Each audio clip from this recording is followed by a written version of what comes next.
Hi, welcome. Enjoy the content, subscribe, and turn on notifications. Jonathan Miller always believed that love was built quietly. That the greatest acts of affection didn't come with applause or public declarations, but rather in daily, small, consistent gestures, like waking up early to make breakfast, covering his wife with a blanket when she fell asleep on the couch, or stepping into the background so she could shine. From the very start of his marriage to Rebecca, he made a point of being her safe harbor. He worked tirelessly, pulled double shifts, took on extra meetings, and turned down any type of leisure that might distract him from what he deemed most sacred, family. Rebecca always had refined tastes. She loved expensive dinners, trips to exotic destinations, designer clothes, and gifts with golden bows. Even when Jonathan watched their bank balance getting tight, he would take a deep breath and find a way. He believed their love was bigger than any financial difficulty. More than that, he believed they were building an empire together. When he decided to start his own business, a medical equipment distributorship, he didn't hesitate to put Rebecca's name down as a partner. He told everyone it was purely symbolic, a gift, a way of saying, "You're as much a part of this as I am." And she smiled, hugged him sweetly, praised his generosity, but never got involved in the company's day-to-day operations. She didn't even ask about reports, clients, or closed deals. Even so, Jonathan kept believing she was on his side. During the first few years, he took pride in every achievement. He remembered the nights he drove back exhausted, the cold snacks he ate in the car, the calls he missed from friends because, "Today's no good, I have too much work." None of that mattered when he saw Rebecca happy. Her smile was his fuel. Sometimes, she threw small gatherings with her friends and talked about the results of our company, as if she really were part of it, as if she shared in the work and the wins. Jonathan would listen from across the room, smiling too, feeling proud. He never wanted recognition. He just wanted to be sure he was doing the right thing. And there, at that moment, he thought he was. The sacrifices grew gradually. He sold his car to pay off a sky-high credit card bill. He canceled a trip he'd planned with his ailing father, all to pay for the kitchen remodel Rebecca wanted so badly. At family get-togethers, she insisted on wearing top brands, while Jonathan kept recycling his same old suits, discreet and a bit worn out. She seemed to light up every room she entered, and deep down he was proud of that, too. It was as if he'd built a palace for her to live in like a queen, even if he himself slept on the floor of that castle. Some days, the exhaustion overwhelmed him. His body felt heavy, his eyes burned, his head throbbed with so many bills, deadlines, and goals. But when he got home and saw Rebecca by the fireplace with a glass of wine, he figured it was all worth it. She deserves this, he would think. Whenever he got bad news, a client backing out, a shipment gone missing, a missed target, he kept it to himself. He didn't want to trouble her. He felt his job was to protect, provide, make sure everything was okay. Complaining seemed like a sign of weakness. Jonathan firmly believed in partnership. He often said that marriage is like rowing in the same direction, with strength and consistency. He saw Rebecca as someone who was right there with him, even if she was nowhere near the practical tasks. He believed she took care of other things, that her contribution was emotional support, that her presence was this invisible backstage support system. Sometimes, when he watched her sleep, he felt a strange pang, a nagging feeling that something wasn't quite right. But he pushed those thoughts aside. He always preferred to see the best. He gave her the benefit of the doubt, as if loving someone also meant choosing what to ignore. But there were signs. Gradually, Rebecca started making remarks she never had before. She questioned whether the company was really growing enough, whether he should think about bringing in new blood to management. She suggested hires that made no sense, asked for increases on the corporate card citing female expenses, and occasionally brought up the name Dylan as a friend who understands modern management. Jonathan found it odd, but he trusted her. He believed so strongly in that woman that he preferred to think his mind was overreacting. Whenever a doubt arose, he found a way to explain it, to justify her behavior. Time passed, and the distance between them grew without his noticing. They were in the same house but on different planets. He kept working, fighting, giving the best he could. Meanwhile, Rebecca seemed to float in a parallel reality, one where everything was beautiful, easy, and comfortable. The weight of every decision fell on Jonathan, yet he kept his head up, believing day after day that it was all worth it. Until the day he opened that email. That single click was the beginning of the end, though he didn't know it yet. The click on that email triggered more than just suspicion, it was the start of a wound that wouldn't stop hurting anytime soon. Jonathan read and reread that automated notification, trying to figure out why a large payment was leaving the company's account under a name he didn't recognize. It was a small detail, almost invisible, but it was there, the loose thread. And Jonathan, always meticulous, started tugging at that thread carefully, like someone defusing a bomb. Instead of acting on impulse, he did what he'd always done, he used discipline. For days, he pretended life was normal. He had breakfast with Rebecca, accompanied her to social dinners, asked casual questions about her day. But at night, when the house was silent, he dove into spreadsheets, statements, and forgotten backups. He uncovered split payments, shell companies, disguised transfers labeled with vague terms like external consultancy or executive coaching. Everything pointed to a meticulous siphoning of funds, always ending up in the same place, an account in the name of Dylan Carter. That name echoed in his mind. A personal trainer. Someone Rebecca had taken classes with for a while, a guy she always referred to as just a friend. Jonathan didn't want to believe it, but the documents, dates, amounts, everything fit together in a cruel way. This wasn't just an affair. It was a betrayal on multiple levels, business, emotional, moral.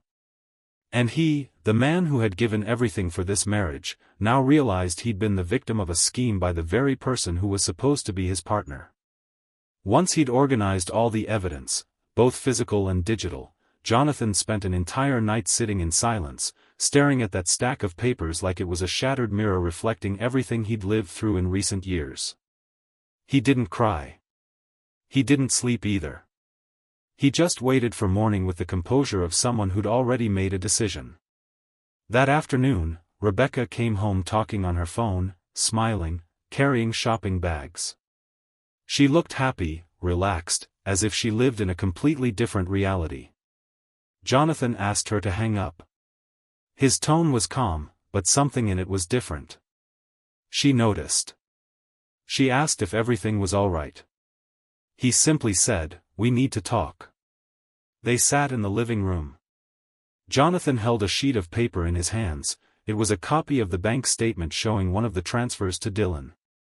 He handed her the paper with an unsettling calm. "Do you recognize this?"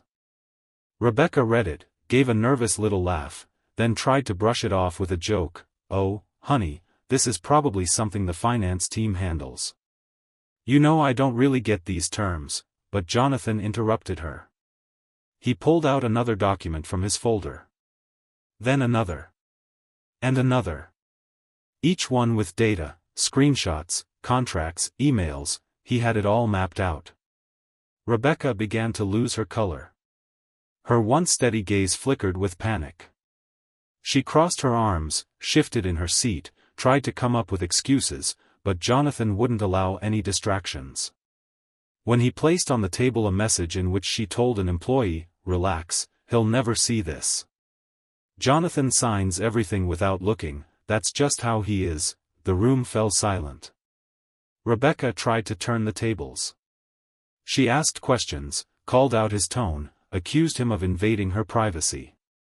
But Jonathan, still calm, took a deep breath and spoke with a quiet intensity. "I was your partner, your companion, your friend. I put your name on my dream, I gave you more than I gave myself.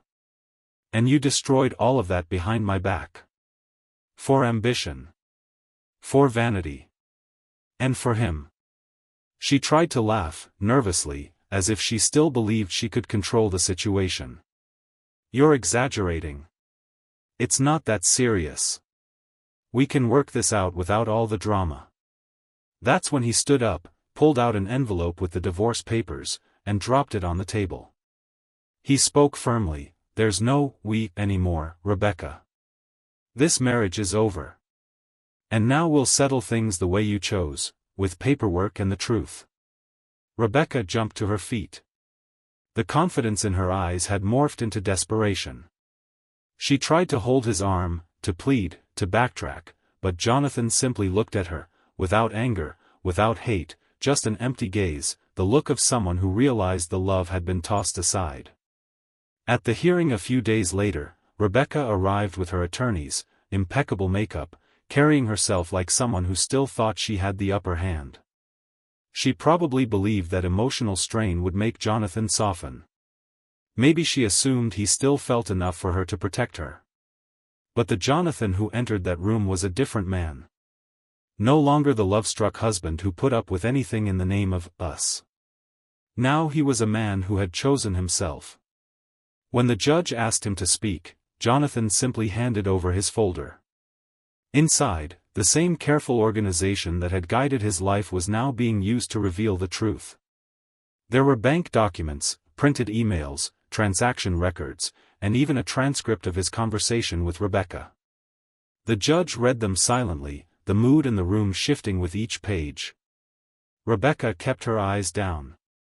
Her mask was slipping. And seeing Dylan's name repeatedly as the direct recipient of those transfers was the final blow. The judge temporarily suspended the session to analyze the material.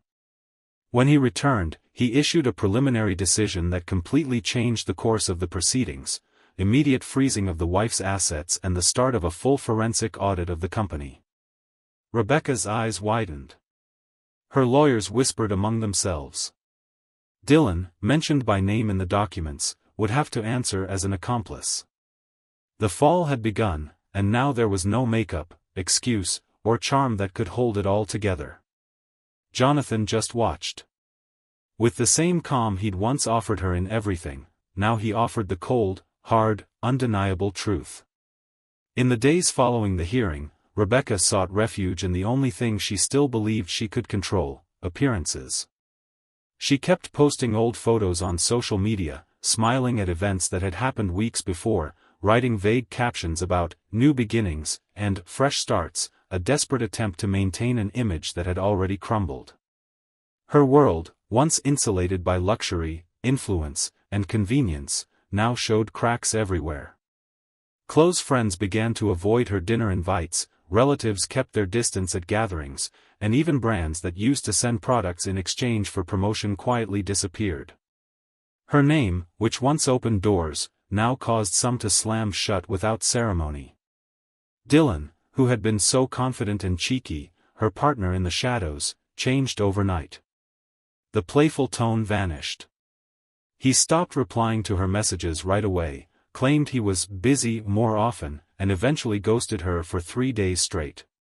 When she finally managed to see him in person, he was cold, impatient, as though he was weighed down by what until recently he'd viewed as a risky thrill.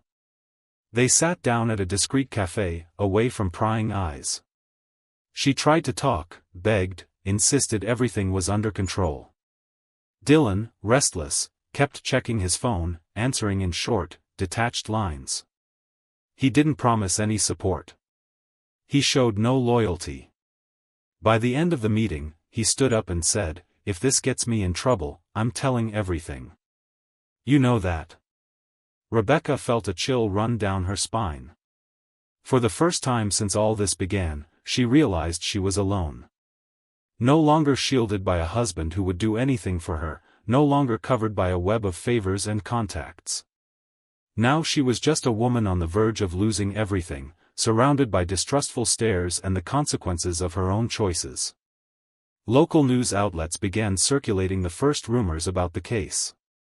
A gossip blog that focused on financial scandals posted a short note: "Businesswoman involved in scandal of marital and corporate fraud."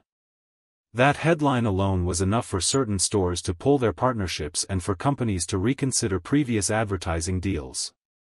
Rebecca tried to deny it all, claiming the rumors were rooted in jealousy, distortions, or a bitter divorce. But no one seemed interested in listening. Meanwhile, the lawsuit rolled on with the force of a relentless tide. The audit revealed more irregularities. More names came up. Emails sent from her account were cross-checked with banking records. Her lawyers tried to craft a defense based on lack of technical knowledge, but the dates, signatures, and internal communications placed her right in the middle of every fraudulent operation. They requested another hearing to negotiate a settlement, tried to appeal to the couple's history, to the emotional toll of the separation, even to Rebecca's alleged emotional instability in recent months. Everything was refuted by the evidence. And each time Jonathan spoke, the judge listened intently. There was something in his voice, in his demeanor, a painful but unshakable dignity. Rebecca sank into limbo. The apartment she lived in went under judicial review. Her credit cards were frozen. Financial transactions were limited. She had to cancel an international trip because her passport was held as part of the investigation. She tried asking for help from business acquaintances, but none wanted to get involved. One of them even texted her, "You got yourself into this. Now deal with it." The nights grew long. The same walls that once housed her luxurious life now felt suffocating. She spent hours on the living room couch, staring into space. Memories of Jonathan started flooding back in a torturous way, not of a man who stifled her with his routines, but of someone who had always been there for her, despite everything. She remembered the times he surprised her with flowers, even after working exhausting shifts. She recalled when he'd say, "Go easy on the spending," with a tired smile, and how she'd roll her eyes at what she used to call his stinginess. She thought about Sunday mornings when he'd make breakfast while she was still asleep, and how he'd say, "I'll take care of it, don't worry," whenever something felt off track. It was as if, for the first time, she saw all of that through the eyes of someone who'd lost it. Her expensive clothes, now gathering dust in the closet, no longer made any sense. Her high heels, imported bags, and French perfumes, all of it felt out of place in this new reality. Her identity, once upheld by external glitz, was crumbling in front of a mirror that showed her an ordinary woman, exhausted and cornered by her own mistakes. One morning, she woke up to find a note from the building manager. Her name was being taken off the lease. The property had been transferred to the company's name, and now it was under dispute in court. She had only a few days to move out. She grabbed her phone, scrolled through her contacts, and realized the people who used to circle around her like bees around honey were now just a list of cold, silent numbers. She thought about calling Dylan, but something told her it would be pointless. He wouldn't answer. And even if he did, there was nothing left to say. That afternoon, for the first time, she truly cried. It wasn't anger or shame, it was pure helplessness. She cried slowly, without makeup, without an audience. A raw, chest-deep sobbing. And as the tears rolled down, she mumbled to herself, trying to believe there was still a way to fix it all. But deep down, she knew. Some choices come at a price. And she had spent years racking up emotional debts. Now they were all coming due at once. The sky was gray when Rebecca showed up at the house she once shared with Jonathan. She'd parked far away, walked through a light drizzle without an umbrella, clutching her coat more against her own shame than against the cold. The wet sidewalk reflected her distorted image, matching how she felt on the inside, like a broken version of herself, barely recognizable. Each step toward the front door felt heavier than the last, as if the porch steps had doubled in height. She paused for a moment, looked around, and took a deep breath. Her face bore the marks of sleepless nights and heavy silences. Her lipstick was understated, her hair was tied back without care, and she carried a simple worn-out leather bag, so unlike the woman who used to cross that street in high heels and designer sunglasses. She rang the doorbell hesitantly. She waited, heart pounding so hard it felt like it might burst from her chest. Her hands shook, cold. Hearing footsteps on the other side of the door, she instinctively held her breath. Jonathan opened. He was wearing a gray t-shirt and dark sweatpants, barefoot, his hair a bit messy, his beard untrimmed, giving him a relaxed, almost homey look. But there was something in his eyes that made it clear, that door was the boundary between past and present. Rebecca tried to smile. Her voice came out quiet, shaky. I needed to see you. Jonathan stood in silence for a few seconds, observing her as if trying to figure out whether this was real or just a memory from before. He stepped aside and opened the door a little wider, polite, but not exactly welcoming. She walked in slowly. The house still smelled familiar, but the atmosphere had changed. It felt simpler, lighter, almost minimalist.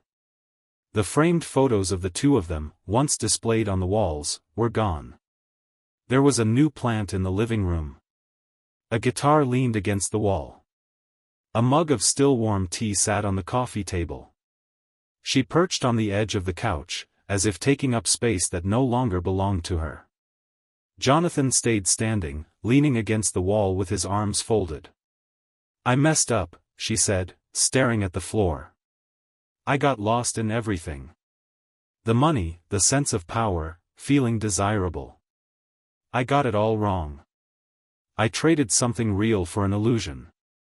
He watched her patiently, without breaking in. No anger, no sympathy. Just listening. Rebecca went on, I thought I could fix it. That somehow there was still something between us worth saving. I know I messed up a lot. But I'm tired. I'm alone. And I miss you. Silence filled the room. The soft patter of rain on the window was the only sound. Jonathan walked over to a small cabinet beside the couch and opened a drawer calmly, like he knew exactly what he was looking for. He took out a $1 bill, folded in 4. Then he walked back over to her and handed her the bill with care. This is what's left, he said. Rebecca took it, her hands shaking. She looked at him, then down at that bill. Her eyes filled with tears, but she kept them open. She knew this wasn't a reconciliation. It was closure. In a voice both gentle and firm, Jonathan said, I rebuilt myself. And now I'm whole. I'm not offering half of myself anymore.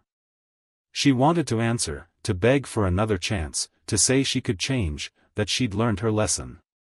But there was no more room for promises. The door behind her felt like it was pulsing, a looming reminder of the inevitable. She stood up slowly, holding the bill as if it weighed more than iron bars. She walked toward the door without looking back. When she opened it, the cold wind brushed her face, as though the world outside barely recognized her anymore. Jonathan just watched her leave, taking his time before shutting the door. On the other side, in the quiet of the house, he walked over to the window and saw her cross the street. She was a small figure in the drizzle, gradually disappearing into the city's gray. He stayed there a few minutes, at peace. It was finally over, and it didn't hurt. It was a necessary ending, clear and freeing. He turned from the window, picked up his mug, sipped his tea, and looked ahead with the calm of someone who understood that sometimes you have to lose yourself completely before you can truly find yourself again. Thank you for watching the video. If you enjoyed it, don't forget to subscribe to the channel and turn on notifications so you won't miss any updates. See you next time.